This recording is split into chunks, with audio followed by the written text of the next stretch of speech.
Correction نہ اس کا آ جائے. یہ ہے اہل الحدیث, سمجھ گئے؟ لم یخروا علیہ ثم عمیانا. اللہ کے رحمان کے بندوں کا جہاں تذکرہ کیا گیا بتا دیا گیا, اندھے بہرے ہو کر کسی بات پر نہیں گرتے, تحقیق کرتے. کہاں پیدا ہوئے یہ؟ ایران کا ایک شہر ہے تبرستان, اس کا ایک ضلع ہے جیلان. اس جیلان ضلع کے ایک گاؤں نائف کے اندر پیدا ہوا. شیریں کھانے والا بتا سکتا ہے؟ نائف نام بھی نہ معلوم ہے کس گاؤں میں پیدا ہوا. جیلان جیلان بولتے, وہ جیلان ضلع کا نام ہے. گاؤں کا نام کیا ہے؟ نائف. نون علی زبرنا حمزہ فیضی عریف, نائف. تو ایران کے ایک شہر تبرستان کے ایک ضلع جیلان کے ایک گاؤں نائف میں پیدا ہوئے. کون سی ہجری میں؟ سن 470 ہجری میں پیدا ہوئے. انتقال 561. تو میں نے تاریخ بھی بتا دی پیدائش کی اور تاریخ وفات بھی بیان کر دی. قبر کہاں بنی آپ کی؟ بغداد میں. بغداد میں آپ کی قبر میں انتقال ہوا. حضرت کی بہت ساری کتابیں, 2 کتابیں تو مشہور ہیں, میری نگاہ سے گزر چکے ہیں. فتوح الغیب بہت پیاری کتاب ہے, اور غنیۃ الطالبین. غنیۃ الطالبین کے صفحہ نمبر 80 کو کھول لو. پیران پیر یہ فرماتے ہیں وَعْلَمْ أَنَّ لِأَهْلِ الْبِدْعَةِ عَلَامَاتٍ يُعْرَفُونَ بِهَا فَعَلَامَةُ أَهْلِ الْبِدْعَةِ الْوَقِيعَةُ فِي أَهْلِ الْأَثَرِ. صفحہ نمبر 80 پر غنیۃ الطالبین کے پیران پیر رحمت اللہ علیہ شیخ عبد القادر جیلانی رحمت اللہ علیہ لکھتے ہیں کہ جان لے کہ بدعتی لوگوں کی کچھ پہچان ہے, علامت ہے جس سے یہ لوگ پہچان لیے جاتے ہیں. علامات یعرفون بہا, یہ بدعتی لوگ کچھ علامتوں کی وجہ سے پہچان لیے جاتے ہیں. پہلی پہچان کون سی ہے؟ ایک دم سری, فعلامت اہل البدعۃ, ان بدعتیوں کی سب سے بڑی پہچان یہ ہے الوقیۃ فی اہل الاثر, اہل حدیثوں کو برا بھلا بہت بولتے ہیں. ان کے عقیدے میں, ان کے عمل کے اندر کیڑے نکالتے ہیں. رفع الغین کہہ دو, کر دو تو کہتے ہیں کنجھڑوا ہے. اور اگر یہ نماز میں زور سے آمین کہے آمین تو کہتے ہیں تھامو زمین. اس طریقے سے یہ مذاق اڑاتے ہیں جس کو کہتے ہیں کیڑے نکالنا. اور شاعر نے بالکل صحیح کہا کہ وہ نور بن کے زمانے میں پھیل جائے گا, وہ نور بن کے زمانے میں پھیل جائے گا, تم آفتاب میں کیڑے نکالتے رہنا. وہ نور بن کے زمانے میں پھیل جائے گا, تم آفتاب میں کیڑے نکالتے رہنا. تو بدعتیوں کی ایک مثال یہ ہے کہ اہل الحدیث کے عقیدے اور عمل کے اندر کیڑے نکالتے رہتے ہیں. ان کو کافر کہتے ہیں, ان کو برا بھلا بولتے ہیں, ان کو صراط مستقیم سے ہٹا ہوا کہتے ہیں, ان کو گمراہ اگر جہنمی کہتے ہیں. در حقیقت پیران پیر نے ان کے بارے میں فیصلہ کر دیا ہے کہ ان بدعتیوں کی ایک پہچان یہ ہے کہ اہل الحدیث کو گالی دیتے. یہ اگر گالی دیتے ہوئے نظر آئے, اچھا یہ اہل الاثر کون ہے؟ بتایا گیا آگے صفحہ نمبر 85 کے اوپر, 80 کے بعد 85 کے اوپر لکھتے ہیں وَمَا إِسْمَ لَهُمْ إِلَّا أَصْحَابُ الْحَدِيثِ. یہ جو اہل الاثر ہیں جن کے بارے میں یہ دنیا بھر کی باتیں کرتے ہیں, ان کا صرف ایک ہی نام ہے وَمَا إِسْمَ لَهُمْ إِلَّا أَصْحَابُ الْحَدِيثِ. ان کا نام اہل الحدیث ہے. تو اہل اثر کہہ لو یا اہل الحدیث کہہ لو, تو پیران پیر نے کہہ دیا کہ اہل الاثر بھی ہے اور اہل الحدیث بھی ہے. ان کے اندر کیڑے نکالنا در حقیقت بدعتی ہونے کی پہچان ہے.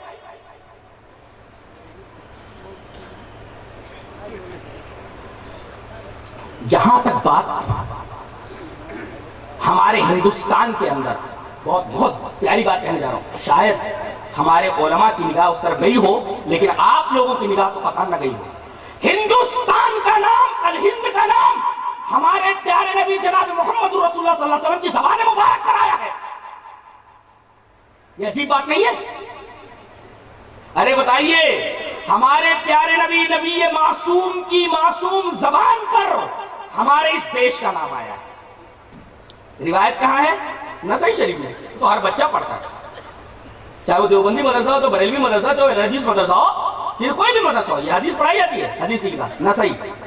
آئیے وہ حدیث پڑھ لیتے ہیں. زبان نبوی سے ہمارے اس دیش کا نام نکلا ہے. اتنی بڑی بات. حدیث اس طرح وان ثوبان رضی اللہ تعالیٰ عنہ.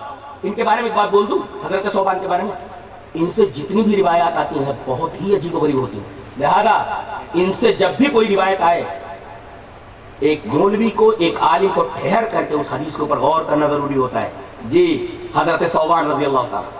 اب حدیث دیکھیے, وان ثوبان, حدیث اس طرح, وان ثوبان رضی اللہ تعالیٰ عنہ قال قال رسول اللہ صلی اللہ علیہ وسلم اصابتان من امتی احرزہم اللہ من النار اصابت تغزو الہند و اصابت تکون مع عیسی ابن مریم. رواہ النسائی فی کتاب الجہاد. حضرت امام نسائی شریف کتاب الجہاد کے اندر روایت لائے, اور نبی کریم صلی اللہ علیہ وسلم کے بہت پیارے صحابی اور بہت ہی عالم صحابی حضرت ثوبان رضی اللہ تعالیٰ فرماتے ہیں. حضرت ثوبان فرماتے ہیں کہ نبی کریم صلی اللہ علیہ وسلم نے ارشاد فرمایا کہ میری امت کے دو گروہ, اور فرمائیے اصابتان من امتی, یہ حدیث لے کر کے جاؤ نسائی شریف کی, کہ میری امت کی دو جماعتیں, میری امت کے دو لشکر ایسے ہوں گے, دو جماعتیں ایسی ہوں گی کہ اللہ ان کو جہنم کی آگ سے نجات دے دے گا. ایک جماعت وہ جو ہندوستان آئے گی, اللہ تغزو الہند, ہندوستان آئے گی. زبان نبوی سے علامہ البانی نے اس کو سلسلۃ الاحادیث صحیحہ کے اندر ذکر کیا ہے. اس وقت کلام بھی نہیں ہے, حدیث صحیح ہے. سلسلۃ الاحادیث صحیحہ کے اندر علامہ البانی لائے. آپ یہ نہیں کہہ سکتے یہ حدیث ادھر ادھر کی ہے. یہ اٹھائیے سلسلۃ الاحادیث صحیحہ للالبانی.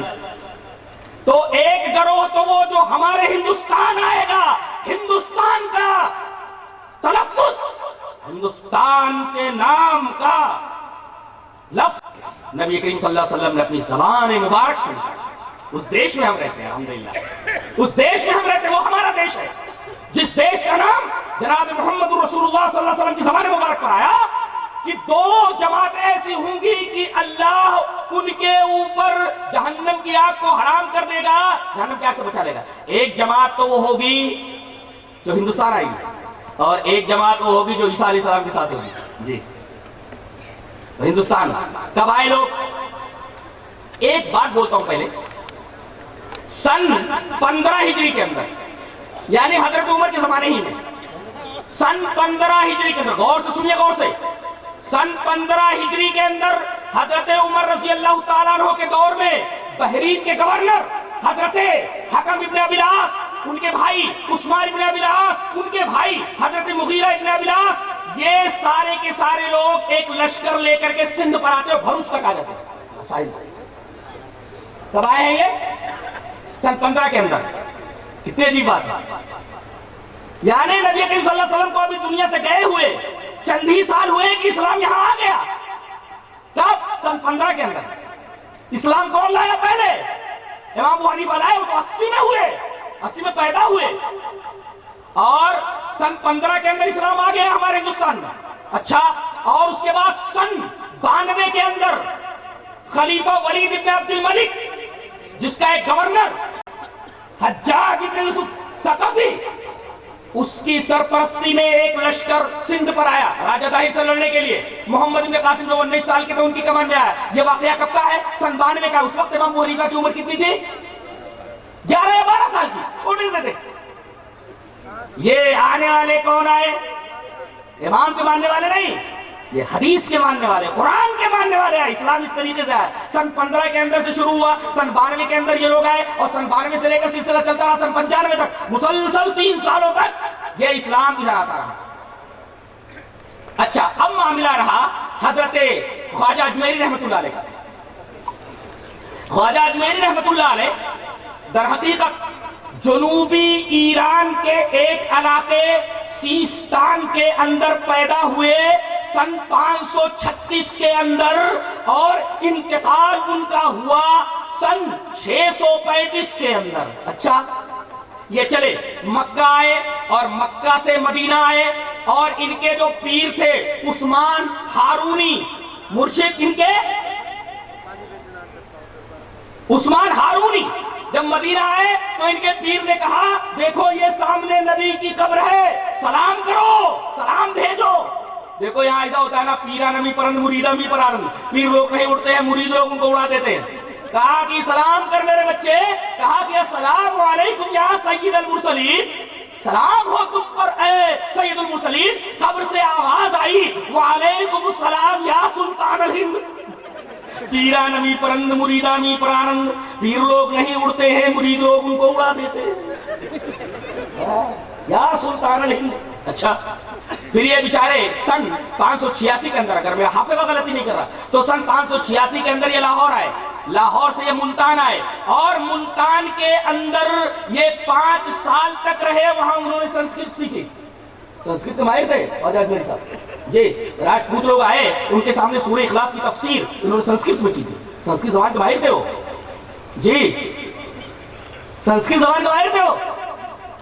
اور زبان جہاں تک معاملہ ہے قبر سے جواب آنے کا بالکل صحیح نہیں ہے، اس لیے کہ بات حدیث کے خلاف ہے. حدیث اس طرح وعن ابی ہریرہ رضی اللہ تعالی عنہ قال قال رسول اللہ صلی اللہ علیہ وسلم انا سید ولد آدم یوم القیامہ واول من ينشق عنه القبر واول شافع واول مشفع. رواه مسلم فی کتاب الفضائل. حضرت امام مسلم رحمہ اللہ اس حدیث پاک کو ایسے کتاب الفضائل کے اندر لائے. حضرت ابو ہریرہ فرماتے ہیں کہ جناب محمد رسول اللہ صلی اللہ علیہ وسلم نے ارشاد فرمایا کہ میں قیامت کے دن تمام اولاد آدم کا سردار، اور سب سے پہلے میری قبر پھٹے گی.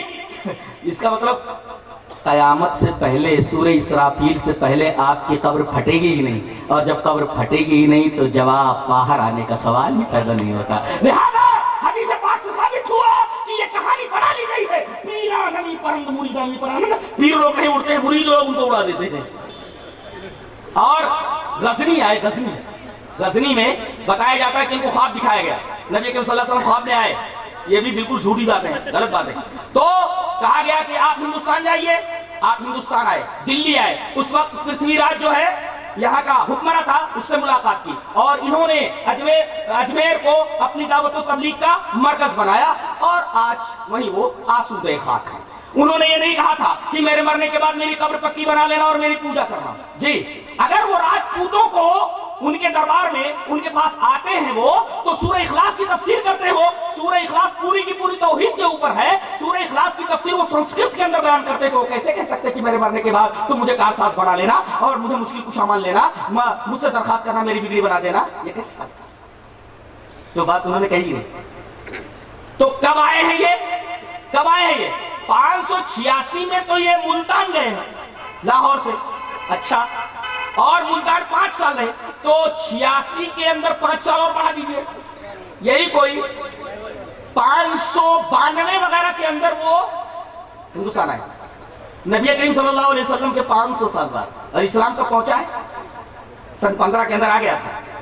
صحابی آ گئے تھے، اور یہی نہیں بلکہ محمد بن قاسم آ گئے تھے سن 92 کے اندر جی، اور 3 سال تک ادھر ہی رہے. اور ایک واقعہ بیان کر کے میں بات کو ختم کروں گا. آپ حافظ عماد الدین ابن کثیر کی البدایہ والنہایہ پڑھیے، اور ابھی میرے عزیز عبدالغفار نے اس کو ویکیپیڈیا سے نکالا، جو کہ مستند انسائکلوپیڈیا ہے، اس کے اندر نکالا. تو اس کے اندر یہ لکھا ہوا ہے کہ معجزہ شق القمر، نظر ابن حارث آیا، عاص ابن وائل سہمی آیا، ابو جہل آیا، اور کہا کہ اے محمد اگر تم کہتے صلی اللہ علیہ وسلم اگر تم کہتے ہو کہ تم نبی ہو تو یہ چاند 14ویں کا چمک رہا ہے، اس کو 2 ٹکڑے کر کے بتاؤ. نبی کریم صلی اللہ علیہ وسلم نے اپنی انگشت مبارک چاند کی طرف اٹھائی، چاند 2 ٹکڑے ہو کر کے، ایک ٹکڑا جبل ابو قبیس پر، ایک ٹکڑا جبل قیقان کے اوپر ٹھہر گیا. اس کے بعد بھی ایمان نہیں لائے.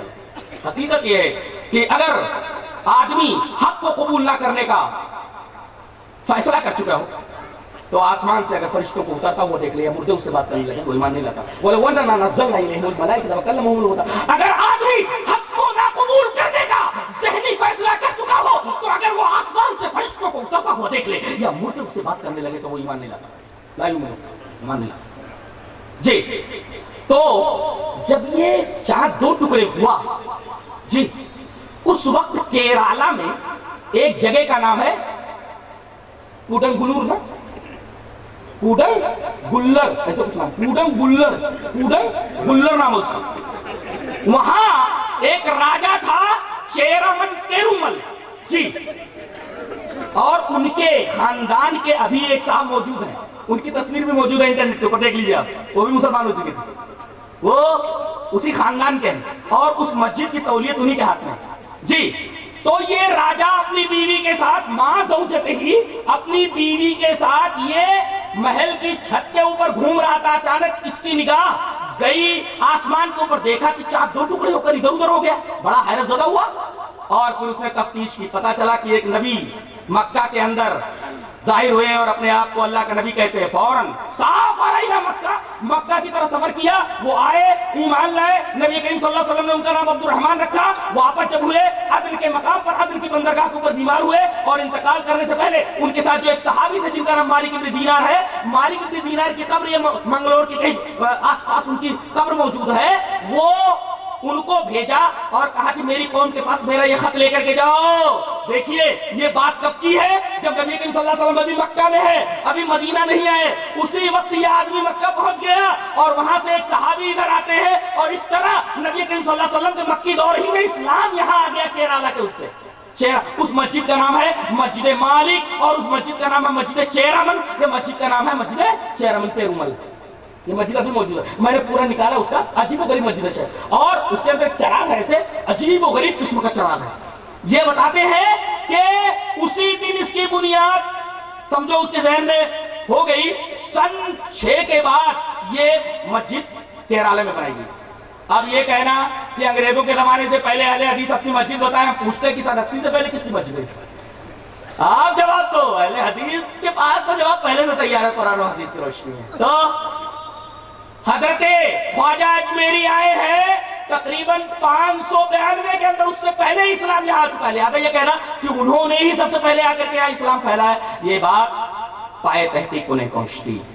بتایا چلا کہ سب سے پہلے کتاب و سنت کی شعاع، کتاب و سنت کی روشنی یہاں آئی ہے. اللہ تبارک و تعالیٰ ہمیں اس بات کی توفیق دے کہ ہم مسلک اہل حدیث کو سمجھیں اور قرآن و حدیث کے اصولوں کے اوپر چل کر کے ہم اپنی آخرت بنائیں. اور جب تک زندہ رہے اللہ تبارک و تعالیٰ ہمیں ایمان اور اسلام کے اوپر زندہ رکھے، اور اسی مسلک کے اوپر زندہ رکھے، قرآن و حدیث کے مسلک پر زندہ رکھے. موت دے تو اس مسلک کے اوپر، قرآن و حدیث کے اوپر خاتمہ بالخیر کرے اور آخرت میں نبی کریم صلی اللہ علیہ وسلم کی سفارش کے دائرے میں لائے اور جنت الفردوس کرے. وآخر دعوانا ان الحمد للہ رب العالمین.